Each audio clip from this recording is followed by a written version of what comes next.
I am yours, I am yours, I am yours. Send me, Lord. I am yours, I am yours, I am yours. Welcome to the Gospel-Centered Pro-Life Podcast, a podcast designed to equip, encourage, and challenge you in pro-life ministry, and always with a focus on the gospel. Stay tuned.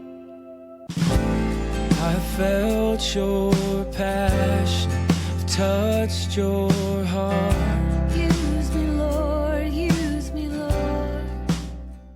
Hey there, everyone. Welcome to the Gospel-Centered Pro-Life Podcast. Yep. I'm Vicki Koziorg, and I'm here with Daniel Parks. So say hi, Daniel. Hi, Daniel. So we have a difficult topic today. Yeah. And actually, it just happened again today. So this is a common issue as sidewalk counselors. And the title of this podcast and the accompanying article is The Ugly Face of Coercion to Abort. Okay. I remember reading somewhere, and don't quote me on this, you'd have to check it out for yourself, but it was a staggeringly high number. I think it was 68% of abortions have some form of coercion Okay. in them. Yeah. So it's a serious issue. Yeah. I would say that's about right. Whether it's coercion from the father of the baby or the woman's parents or grandparents or friends or whatever it might be, coercion's definitely a big factor in the choice to have an abortion. Yeah.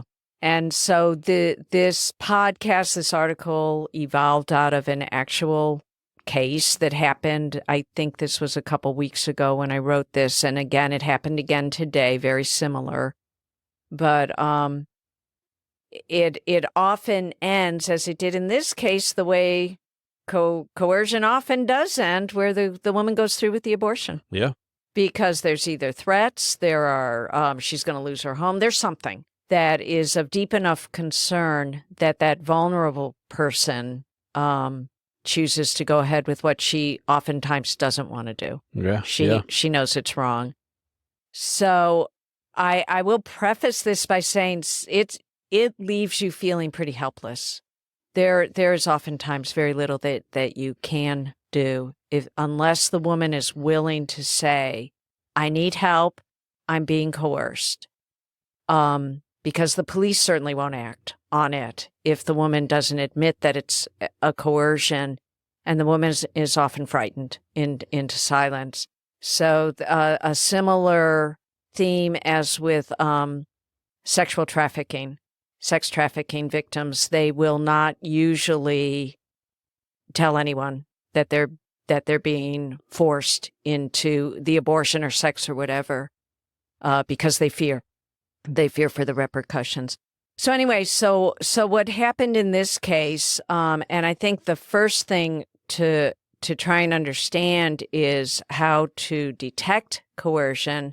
In this case, it was really obvious. The woman was screaming at the man. She came running out of the abortion center. I tried actually to hand her literature and say we could help her, but she brushed me off, ran up the street with the man following her. And he actually, I was already calling out, if you're being coerced, that's against the law, we can help you. And the pro-abortion crowd was all saying, she's not being coerced, you're just making assumptions. Meanwhile, up the street, I saw the guy grab her arm and try to pull her back into the abortion center. So it looked like a pretty clear case of coercion, but they said he actually wants the baby. He's trying to just get her to go home. You don't know anything, Vicki. Anyway, he actually came back down the street on the other side of the street. The woman remained up the street. I went immediately to the man and I said, is it true that you want to save this baby? And he said, heck no, I want an abortion. And that's why we came all the way from Georgia. Wow. So at that point, I returned back up the street to the woman who she softened immediately. The guy is now staying down the street, and she told me that she actually wanted the baby. And she told me 4 times, I want to keep my baby. Yeah.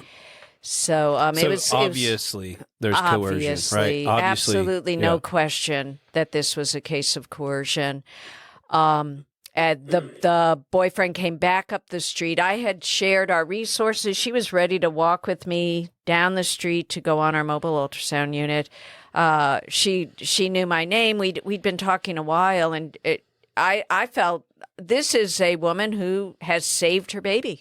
The baby's going to be fine, and we'll find help to deal with the coercion from the guy. And he came back up the street and said, "Can I talk to you?" in a gentle voice with the woman. And she nodded to me. And I said, "Do you want me just to walk a little bit away?" So I did. I stayed close enough that I don't know what I was going to do. He was a big guy, but so that I was a presence still there, but I couldn't hear them. And whatever he said, pretty much immediately convinced her to go in and have the abortion. And he walked away again, and she said to me, I'm so sorry, but I'm going to go in.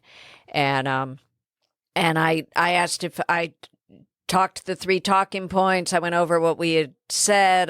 And then finally asked her if I could pray with her, and she held my hand. She was crying, but she ended up going in. My presumption is he threatened her, and threatened with something that was scary enough for her that she would change her mind that immediately. Yeah. So I don't know that part for a fact. But so that was the story that prompted this. Sad story. I was very upset by it. It really was very deflating, and thinking there was nothing we could do. She was not calling and asking for help. There was really nothing that we could do. Yeah. So one of the things I did when I was writing and thinking about this was just trying to figure out, well, what can we do? There are some principles that we can follow in trying to deal with when we know that there is a coercion. Yeah, well, we know, according to that statistic that you shared, was it 60%? 68. It's pretty high. I know it's more than, it's almost 3/4. I remember being shocked by that. Yeah. So in many of the situations that we're encountering, almost 3/4 of the situations that we're encountering, there's coercion involved in there. Right. So it's not like there's some kind of silver bullet that's going to take care of a coercion and remove it completely. Yeah. But I think above and beyond all of the things that you can do is helping remind that mother of why there's conflict, right? Mm-hmm. She had to be coerced into it. She wasn't, wholesale, I'm ready to have an abortion. So obviously there's conflict there. Right. And I think playing on that, why is there conflict? There's conflict because she recognizes that there's something wrong with abortion.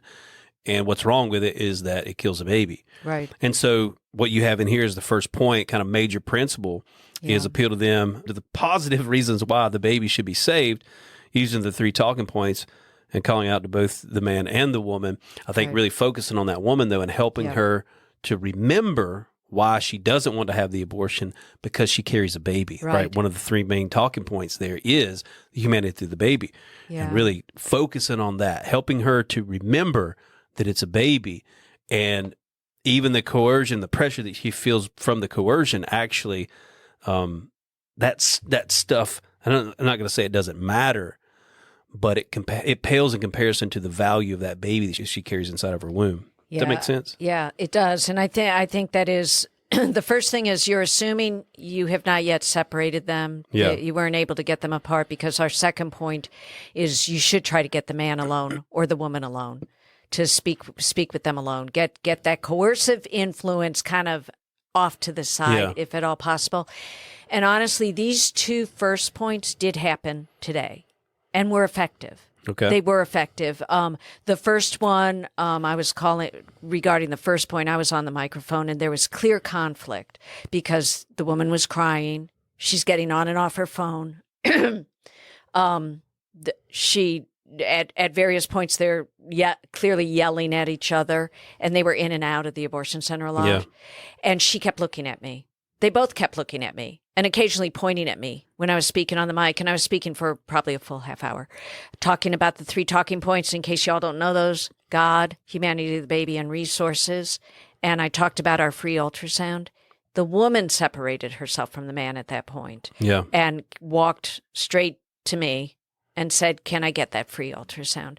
So we were able to get her alone on the mobile ultrasound unit and speak with her alone. And she definitely wanted the baby, was kind of a fallen Christian. She had walked away from the Lord, but did believe. And so all the words about God had an impact on her. So I'm sorry, I'm losing my voice. So talking about the trying to get that man away and then appealing to him as a man. Yeah. Not just to that woman separate from the coercion of the man. Yeah. Yeah. Encouraging him with the fact that he's the father of that baby and he has a responsibility. I think pushing back against the coercion that he's kind of pushing on her. And basically, you have no right to coerce her into killing your own child. I think. Have you had that happen? I would assume you have. Where do you remember a conversation with a man and the sorts of things maybe that you would say honestly, in that case? most of my conversations with men have been along the lines of they don't want her to have the abortion. They would prefer that she didn't, and I'm encouraging him to like be a man and tell her that. Right. I don't have an immediate story that comes to mind. I'm sure over the years I've talked to men along these lines that are trying to coerce her.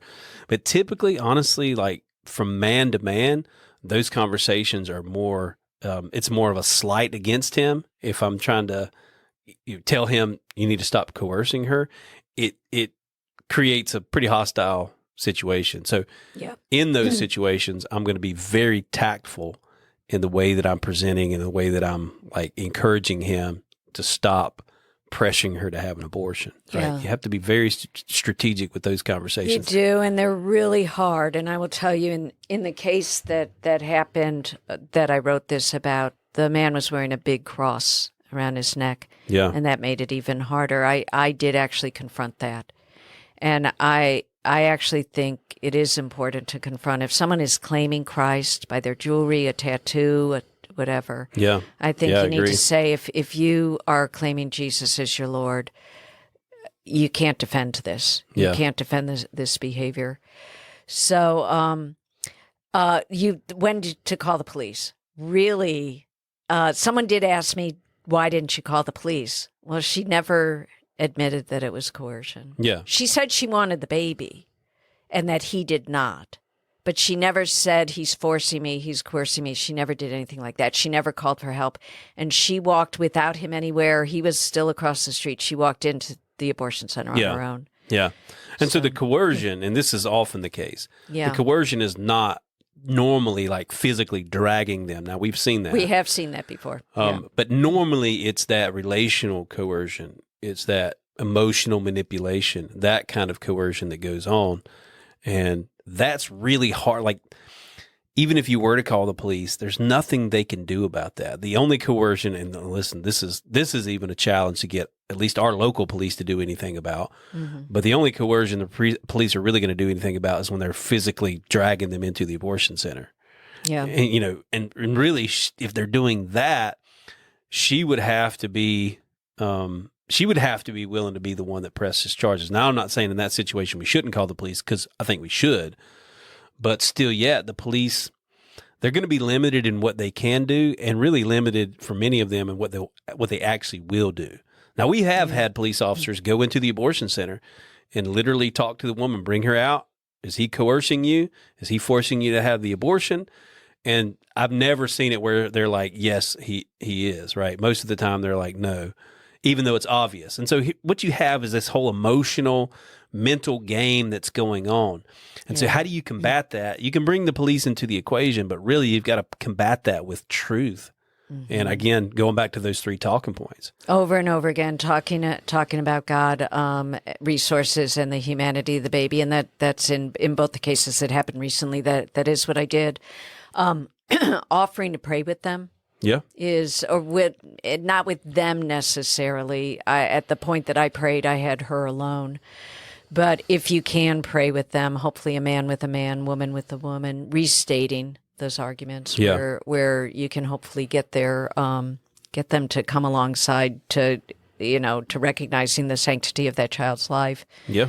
But what is really sad, and it's actually not unusual, in this particular case, there was someone calling herself a pastor who was right on the sidewalk. And this coercion was happening under her eye. Yeah. And she was fully supportive of the woman going in to abort. Yeah. She saw the whole thing play out and even had the audacity to say, "You can talk with me, I'm a pastor," Yeah. while yeah. she's walking the woman into Yeah, and the this abortion center. in this situation is maybe a little unique. Mhm. This is a pro-abort. This is one of the pro-abort Right. volunteers or the Yeah. people that support abortion. Yeah. Volunteers who is a pastor, and you guys can't see me, but I'm doing air quotes, Right. pastor. Right. Yeah. But, I'll say that beyond that, it being a pro-abort, I've seen situations where it's not coercion from the pastor, but support of the pastor having an abortion. Like we've talked to women, I know you have, Yes.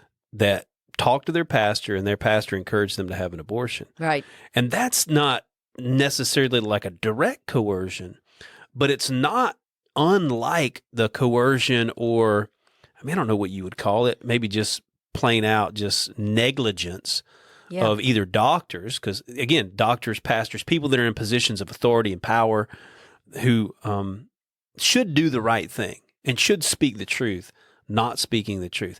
And that itself is a form of coercion. It's like having that rug of support pulled out from under these women, when again, the pastor should be the one speaking the truth, encouraging her to do what is right and what honors God. In the same way, the doctor should be encouraging her to do what's right?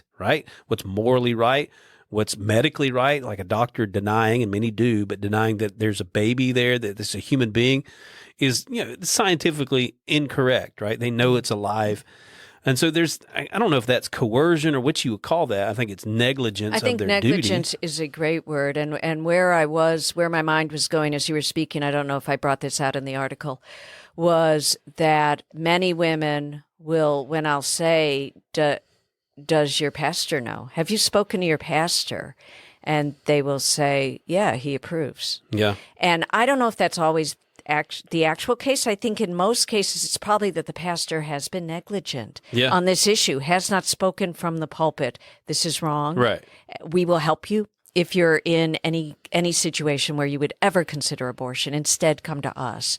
And that is, the mission of Love Life, that we do want to energize and mobilize the church, that pastors are making those statements regularly so that there is no question in a congregation's mind where Christ followers stand on this issue. Yeah, yeah. So in the end, it didn't end well. She, as far as I know, she did go in. She did have our information, and she never did call, sadly. But if you can get a number and your information into the hand of any woman that's being coerced, hopefully down the road they will call you.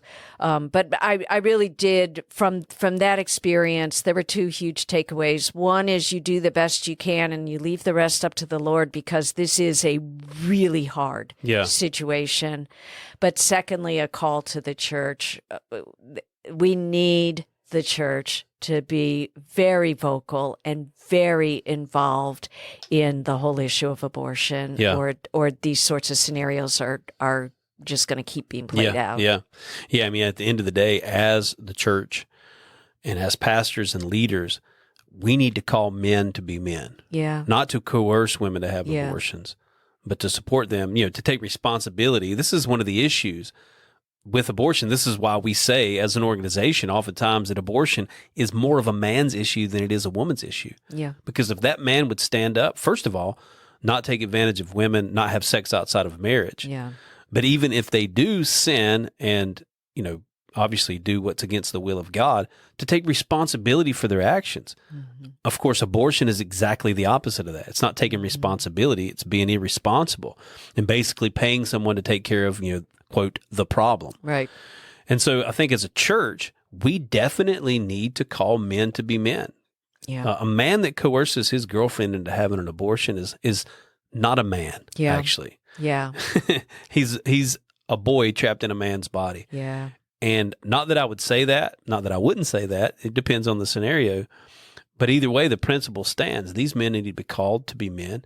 In the same way, friends, family members, this coercing women to have abortions, this is like, God has called us to so much more. God had called us to support these women rather than to encourage them to have abortions or to threaten them if they don't have abortions. Like, we've got to, as a society, do better. We've got to call people to higher standards, right? Yeah. I will tell you, there were some good things that came out of it. One of it was that there were 4 or 5 of the opposition that surrounded me when I went up to talk to the woman. And they said, you don't have to talk with her. She's a protester. And the woman said, I want to talk with her. Yeah. I want to talk with Vicky. I know that she cares. Yeah. And when the pastor, in air quotes, said, you can talk to me, I'm a pastor, she said, no, I want my baby. I want to talk to Vicky. So she recognized, and it was in front of that group. And I think for a group that claims to want to help women, that was a wake-up call. You're not helping women when 70 or some percentage that's quite high of them are being coerced, and you're setting up a climate where they cannot come to the people who are offering help and the choice for life. You're not helping them. Yeah. They're being coerced. In most cases, they're being coerced by someone. Yeah. So. And it dispels that whole lie that women that come to an abortion center already have their mind made up. Oh, such a lie. Yeah. And so, we hope this podcast episode was a blessing to you guys. And again, we hope that you would share this podcast with other folks.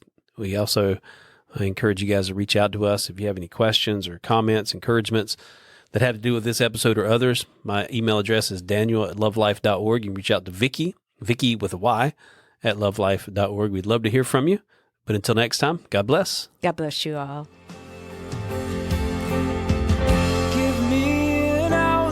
For love, give me an outlet for gratitude. I know it will cost me my life, but nothing's too precious since I met you.